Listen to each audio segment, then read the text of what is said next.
வணக்கம். என்னோட பேர் ராஜபூபதி. நிறுவனம் மற்றும் பயிற்று ரேடியன் ஐஏஎஸ் அகாடமி. வாழ்க வளமுடன், வாழ்க மகிழ்வுடன். உங்களுடைய முக்கியமான சில queries இந்த காமெண்ட்ஸுக்கு வந்து பதில் சொல்றேன். Thank you all.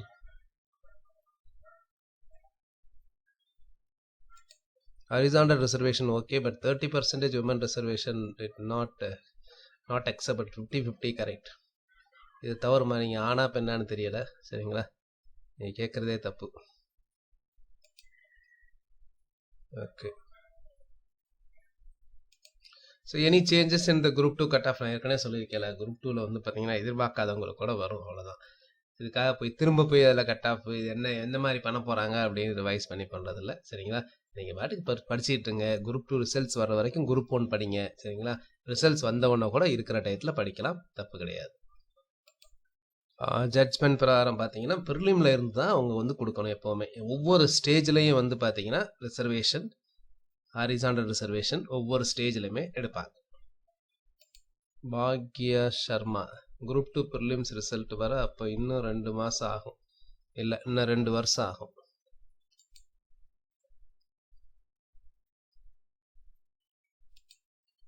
ஸோ இது case for the people and helped academics in particular. Thank you sir, thank you.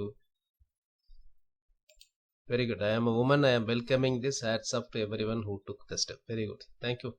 இதான் எதிர்பார்த்தோம். இதான் நீங்கள் புரிந்த பெண்கள் பண்ணக்கூடியது.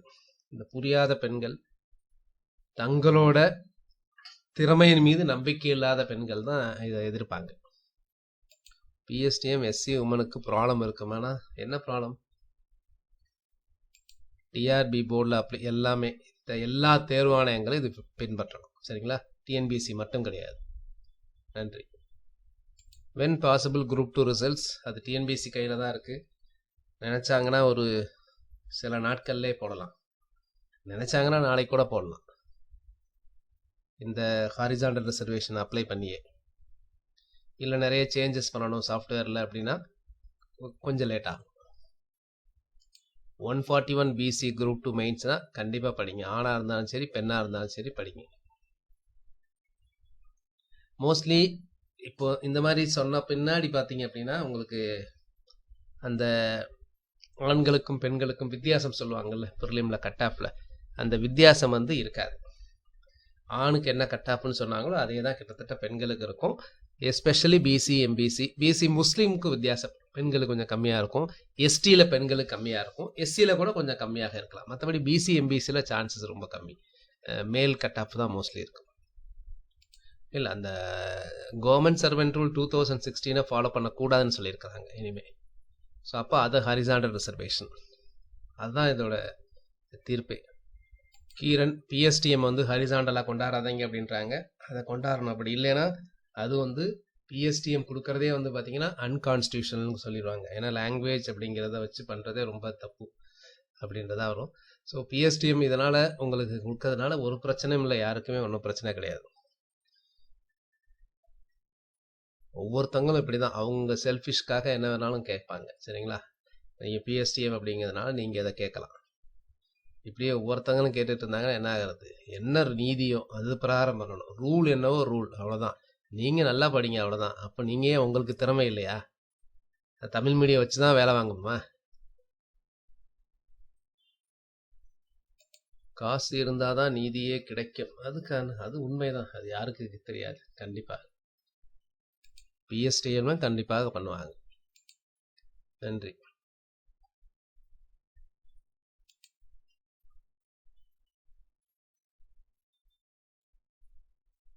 இது வரைக்கும் நடந்தது தப்பாக நடந்திருக்கு. இனிமேல் ஹாரிசாண்டல் ரிசர்வேஷன் தான், நீங்கள் கவலைப்பட தேவையில்லை. குரூப் 4 கேட்குறீங்க. குரூப் 4ல் 154 டெஸ்டிடியூட் விடோங்கிறதுனால உங்களுக்கு வாய்ப்புகள் இருக்குது. மற்றபடி 154ங்கிறது கம்மியான மதிப்பெண் வேலை வாங்கிறதுக்கு. நீங்கள் டிடபிள்யூவில் வர்றதுனால வாய்ப்பு இருக்கிறது. சுப்ரீம் கோர்ட்டு போக சான்சஸ் கம்மின்னு சொல்கிறேன். ரொம்ப அடமெண்ட்டாக போனாங்கன்னா போகலாம்.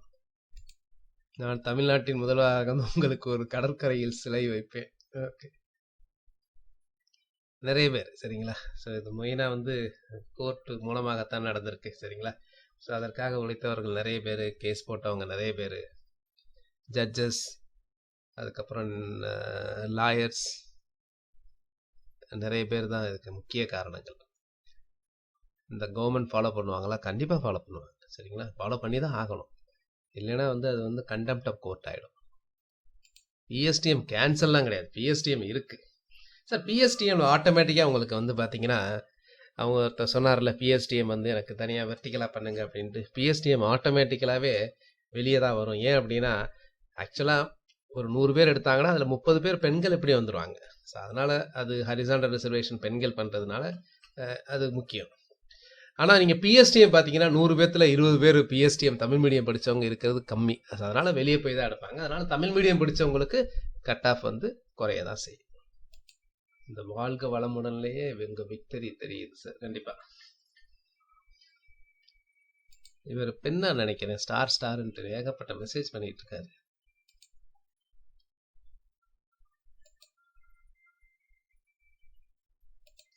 நன்றி சரவணன் நாகராஜன். ஓசி கேட்டகரியும் எக்ஸாம் எழுத உள்ள வரலாம் டிஎன்பிசியில். ஓசி கேட்டகரி எப்போவுமே வரலாமே, அதான் 31% இருக்கே. நார்மலாக நிறைய பேர் ஓசி கேட்டகரி இந்த டிஎன்பிசி எக்ஸாம்ஸ்லாம் எழுத வர்றது இல்லை. அதான் உண்மை. ரிசல்ட் வந்துடும், டிஎன்பிசி தான் இது பண்ணணும். இனிதான் உண்மை தெரியும், கல்வியில் ஆண்களும் எவ்வளவு சிறப்பானவர்கள். அதுக்கு தான் தெரியுது. யூபிஎஸ்சி போன்ற தேர்வுகளில் 25% தான் பெண்கள். ஸோ அது கூட சொல்லலாம், சில பெண்கள் அதை எழுதுவதில்லை. ஏன்னா அதுக்கு அந்த அளவுக்கு இதுக்கு கஷ்டப்படுறத விட அதுக்கு கொஞ்சம் கூடுதலாக கஷ்டப்படணும். அந்த அளவுக்கு நிறைய வீட்டில் பர்மிஷன் கொடுக்கறதில்ல, அது ஒரு காரணம். ஐஐடி போன்ற தேர்வுகளையும் அப்படியே தான் சொல்லலாம். அதெல்லாம் 10% தான் பெண்களே வர்றாங்க. ஏன்னா அங்கே வாய்ப்புகளே கிடைக்கிறது கம்மியாக இருக்குது. டிஎன்பிஎஸ்சி யார் வேணாலும் எழுதுவாங்க. குரூப் 4 கட்டாமில் மாற்றம் ஏற்படாதான் சொன்னேன்ல. மாற்றம்னா என்னது? கொஞ்சம் ஆண்களோட கட்டாப் தான் பெண்களுக்கே வரும், தனித்தனியாக வராது. ஜென்ரல் கேட்டகரியில் 30% உமன், 20% பிஎஸ்டிஎம் ரிமூவ் பண்ண சொல்லியிருக்கிறாங்களா? அப்படி கிளியராக சொல்லலை. அப்படி சொன்னால் அது இன்னும் பாகுபாடாகும். சரிங்களா? அப்போ பெண்களுக்குரிய இடஒதுக்கீடே கேன்சல் பண்ண வேண்டிய வரும். ஒன்று பெண்களுக்குன்னு கொடுக்கணும். அப்போ அதில் என்ன, பெண்களில் பிசி பெண்களுக்கு, ஓசி பெண்களுக்கு கிடையாது. அப்படி இருந்தது அப்படின்னா அது அன்கான்ஸ்டியூஷனல் ஆகிடும். அப்படிலாம் சொல்லவே இல்லைங்க.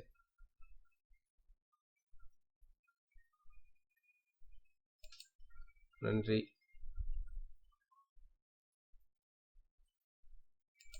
டிஆர்பிக்கு தான் பொருந்தும், எல்லாத்துக்கும், எல்லா தேர்வாணையங்களுக்கும் பொருந்தும். இந்த ரிசர்வேஷன் முறையால் கிட்டத்தட்ட நான் 3 பணி வாய்ப்புகளை இழந்திருக்கிறேன். நிறைய பேருங்க குரூப் 1க்குலாம் எவ்வளோ லீவ் போட்டு கஷ்டப்பட்டு எவ்வளோ அவமானங்களை சந்திச்சு. நீங்கள் லீவ் போட்டு போவீங்க, வந்தோன்னு ஒன்றுமே கிடைக்கலையா, போப்பா இதுக்கு எதுக்குப்பா போனேன் அப்படின்ற மாதிரி எவ்வளோ அவமானங்கள் பட வேண்டி வரும். சரிங்களா? அது காரணம் என்ன அப்படின்னா, ஒழுங்காக ஹாரிசாண்டல் ரிசர்வேஷன் பண்ணாதான் காரணம். அதனால தான் நிறைய ஆண்களுக்கு நன்றாக படித்தும் பெண்களை விட அதிக மதிப்பெண்கள் எடுத்தும் வேலை கிடைக்காம இருக்கிறதுக்கு காரணம். நிறைய பேர் இது மாதிரி எஃபெக்ட் ஆகிருக்காங்க. சில பேருக்கு வேலையே கிடைக்காம குரூப் 4 ஆரம்பிச்சு அப்புறம் குரூப் 1 சர்வீஸ் கிடைக்காது. எவ்வளோ மன உளைச்சல்ல இருப்பாங்க நினைச்சு பாருங்க.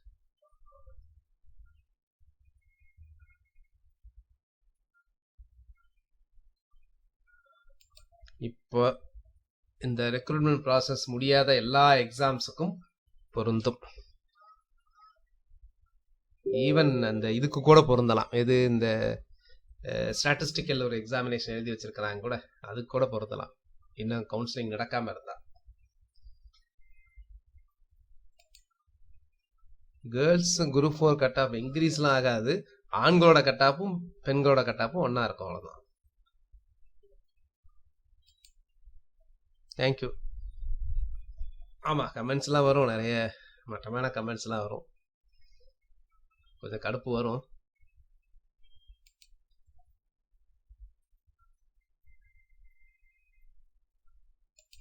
ஆமாம், முக்கியமாக திருநாவுக்கரசு அப்படின்னு சொல்கிறாங்க, அவர் தான் அது.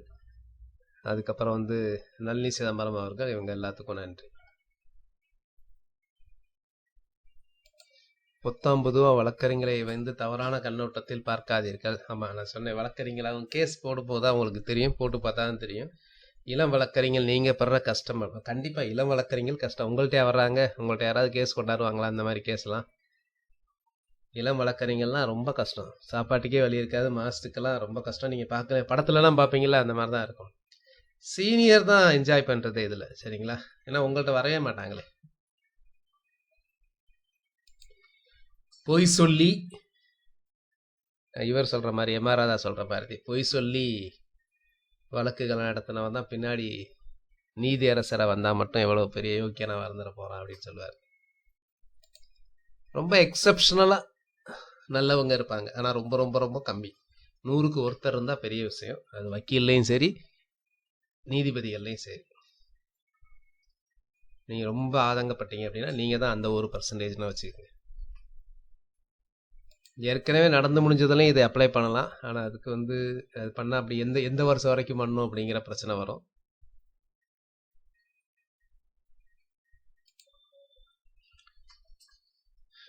இப்படியே கேஸ் மேல கேஸ் போட்டா என்ன பண்றது? ரிசல்ட் கண்டிப்பா அந்த மாதிரி. அது என்ன, சில பேருக்கு கண்டிப்பாக வேலை சீக்கிரம் போக வேண்டிய அந்த இது இருக்கு. பட் என்ன பண்ணுவது சிலது. எஸ் சார், சுப்ரீம் கோர்ட்டுக்கு நாங்கள் கேஸ் மூவ் பண்ணிக்கிட்டு இருக்கோம். கேஸ் ஃபினிஷ் பண்ணதும் உங்களுக்கு சொல்கிறோம். எங்களுக்கு ஒரு வீடியோ போடுங்க. ஓகே. டாம் அண்ட் ஜெரி சொல்கிறது கரெக்டு தான். ஏன்னா சுப்ரீம் கோர்ட் ஏற்கனவே இந்த ஹரிசாண்டலில் தான் பண்ணுங்க. அங்கே போனாங்கன்னா அதுக்கு தான் நான் சொன்னேன் அங்கே போக மாட்டாங்கன்னு சொன்னேன். அங்கே போனாலும் இதே தான் நடக்கும். டைம் தான் கொஞ்சம் வேஸ்ட் இதாகும். பட் அதுக்குள்ளே இதை பேஸ் பண்ணி தான் இங்கே ரிசல்ட்ஸ் போட்டுருவாங்க. நன்றி. ஒரு உமன் கூட ஜட்ஜ்மெண்ட்டை பாராட்டவே இல்லை. சில பேர் பாராட்டிருந்தாங்க. ஸோ நிறைய பேர் அதை எதிர்க்கலை. அதை இப்போ வெளியே பாராட்டுவாங்களா? வெளியே பாராட்டினா அந்த பொண்ணுங்களே திட்டுவாங்களா? அதனால தான் எதிர்க்கிறவங்க கம்மியாக தான் இருப்பாங்க. இவர் ஓசிக்கு எங்களுக்கு கொஞ்சம் கஷ்டமாக இருக்குது அப்படின்றாங்க. ஓசி எழுதுனீங்க அப்படின்னா வரலாம். பட் இருந்தாலும் ஏஜ் ரிலாக்ஸேஷன் அதெல்லாம் கொஞ்சம் கொடுக்கணும். அதை நானே நிறைய தடவை சொல்லியிருக்கேன். ஏஜ் ரிலாக்ஸேஷன் ஓசிக்கும் கொஞ்சமாவது கொடுக்கணும்.